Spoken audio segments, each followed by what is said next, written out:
नमस्कार मंडळी, मी अथर्व बहिराट पुन्हा हॉलिवूडमधून तुमच्या समोर आहे एका डोंगरावरती.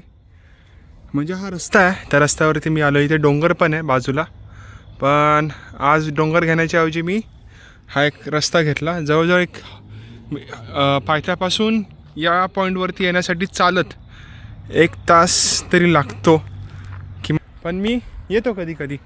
खास आहे ना जरा. तर मागे अख्खी सिटी बघताय तुम्ही. माझ्याकडे अजून क्लिअर फुटेज आहेत, तुम्हाला दाखवतो मी. भरपूर इथे मी रील्स शूट केल्या आहेत, व्हिडिओज काढलेत. कधी लो असतो तर इथे येऊन बसतो, एनर्जी घेतो आणि परत खाली जातो. तर हेच शहर लॉस एंजेलिस, स्वप्नांचं शहर. मुंबई आपली ही, जशी भारतामध्ये मुंबई आहे ना. सगळे ॲक्टर्स, मोठमोठ्या बिझनेसेस आहेत, मोठमोठी हॉटेल्स आहेत. आणि इथे जो कोणी येतो, जो कष्ट करतो, त्याला भरपूर काय काय मिळतं.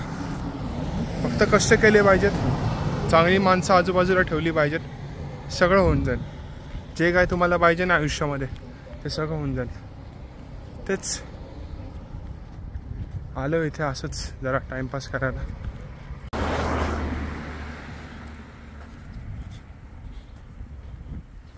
सगळा नेबरहूड आहे इकडचा. ॲक्च्युली भरपूर घरं खाली गेली. जेव्हा मी येत होतो तेव्हा अशी भरपूर मोठमोठी घरी लागतात, मॅन्शन्स लागतात. जसं आपलं कोरेगाव पार्कमध्ये कसे बंगलेत, तसे इकडे सेम बंगलेत. सेम. किती अब्जोपती असतील काय माहिती, पण एक ना एक दिवस आपण कुठेतरी असू. वाव, क्रिसमस चालू आहे आज. आता 4-5 दिवसात 31 डिसेंबर येईलच. सॉरी मी काळो खाते, पण काय करू शकत नाही, रस्ता आहे. आणि इथे गंमतशीर गोष्ट अशी आहे की इथे जास्त रस्त्यावरती लाईट्स नाही आहेत, कारण की लाईट्स पोल्युशन होतं. त्यामुळे इथे जास्त लोक लाईट नाही ठेवत. आणि इथे खाली जंगल आहे, म्हणजे डोंगर आहे, पण त्या डोंगरामध्ये भरपूर इथे प्राणी राहतात. कायोटी राहतात, वेगवेगळ्या प्रकारचे राहतात, तर त्यांच्यासाठी पण सेफ. पण इथे स्ट्रीट लाईट्स खूप कमी आहेत. मी आत्तापर्यंत 34 स्ट्रीट लाईट बघितली असेल तासाभरामध्ये. जेव्हा मी ॲस्पेन कोलोराडोला होतो, मोठमोठे हायवे होते, मोठमोठे, पण त्या हायवेवरती एक पण लाईट नव्हती. लाईट पोल्युशन होतं त्यामुळे. तर ही अमेरिकेची एक गोष्ट आहे की मी इथे येऊन शिकलो की जास्त लाईट्स नाही आहेत हायवेवरती. आणि सिटीमध्ये असतात लाईट्स, पण स्पेशली हायवेवरती एवढं लाईट्स नसतात.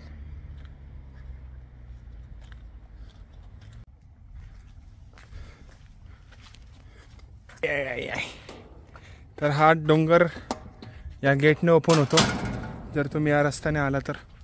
आई शपथ, अंधारात आहे मी, अंधारात. चला, नशिबाने एक लाईट भेटली. त्या लाईटमध्ये थांबतो आणि तुमच्याशी बोलतो इथला सीन काय ते. तर हे हॉलिवूडमधलं एक सर्वात उत्तम स्पॉट आहे, रनियन कॅनियन.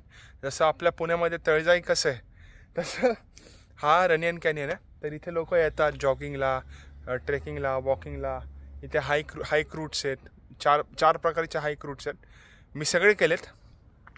कुठे गेली लाईट? लाईट कुठे गेली? लाईट पाहिजे मला. पिक्चरमध्ये तुम्ही हा स्पॉट बघितला असेल, रनियन कॅनियन. तर येतात इथे सगळे हाईकला बिकला. मस्त स्पॉट आहे, शहराच्या एकदम मधोमध्ये, त्यामुळे विषयच नाही. सगळे येतात आणि एकदम उत्तम स्पॉट आहे. या जागेची खूप माहिती आहे, हिस्टॉरिकल प्लेस आहे. इथे काही बंगले पण आहेत. तुम्हाला आता मी जेव्हा पुढे जाईल तेव्हा तुम्हाला बंगले दाखवतो वरतून कसे दिसतात खालनं. चलो पुढे आपण एक्सप्लोर करू काय दिसते ते. आत्ता जर मी टाईम सांगितलं ना, आत्ता किती वाजलेत LA मध्ये, तर आत्ता वाजलेत संध्याकाळचे 5 आणि असं वाटतं की रात्रीचे 9 वाजलेत. लिटरली 5 वाजलेत आत्ता. हिवाळा चालू झाला आहे, त्यामुळे इथे दिवस खूप लवकर संपतो. उन्हाळ्यामध्ये याच दिवशी 5 वाजता एवढा लख्ख उजेड असतो ना, रात्री 8:30पर्यंत उजेड असतो. पण हिवाळ्यामध्ये डायरेक्ट 5 वाजता काळाकुट्ट असा काळोख दिसतो. रात्री 5 वाजता, संध्याकाळच्या 5 वाजता. समोर जे दिसतंय ते तुम्हाला ऑब्झर्वेटरी दिसेल आणि ही खाली सगळी घरं, मोठमोठ्या लोकांची घरं, अपार्टमेंट्स. हो हो हो हो हो, म्हणजे लिटरली मगाशी मी त्या साईडला होतो, तिथे होतो, आता तिथनं मी या डोंगरावरती आलो. तर अशी घरं आहेत बिलियनियर्स लोकांची, मिलियनियर्स लोकांची. मस्त जागा ही, रिलॅक्स होतो माणूस इथे येऊन. जे काय टेन्शन आहे ना ते हवेत निघून जातं. काय टेन्शन नाही, तरी पण आपण असंच बोलायचं म्हणून. पण जर तुम्ही लॉस एंजेलिस शहरात असाल 4-5 दिवसासाठी, जर तुम्हाला हाईक ट्रेल एक्सप्लोर करायची असेल तर Runyon Canyon is a best spot. ह्याच्या समोर तुम्ही लाईट्स दिसता ना, लाईट्स बघता ना, ती आहे हॉलिवूडची साईन. रात्री दिसत नाही हॉलिवूडची साईन, पण दिवसा दिसते.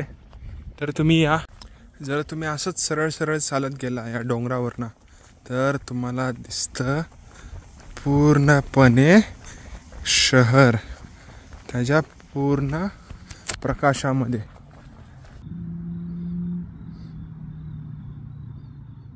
कॅमेरा एवढा जस्टिस करत नाही आहे आत्ताच्या व्ह्यूला, कारण की फॉगी पण झालं आहे अनफॉर्च्युनेटली. पण जे मी डोळ्याने आत्ता एक्सपिरियन्स करतो ना ते कधी कॅमेराने मला कॅप्चर करता नाही येत.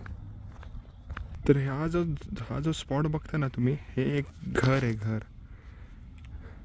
आपलं आंबेगाव बुद्रुकला कसं एक हॉटेल आहे, सेम हॉटेलसारखा ढाचा आहे, पण हे हॉटेल नसून एकाचं घर आहे डोंगरावरती.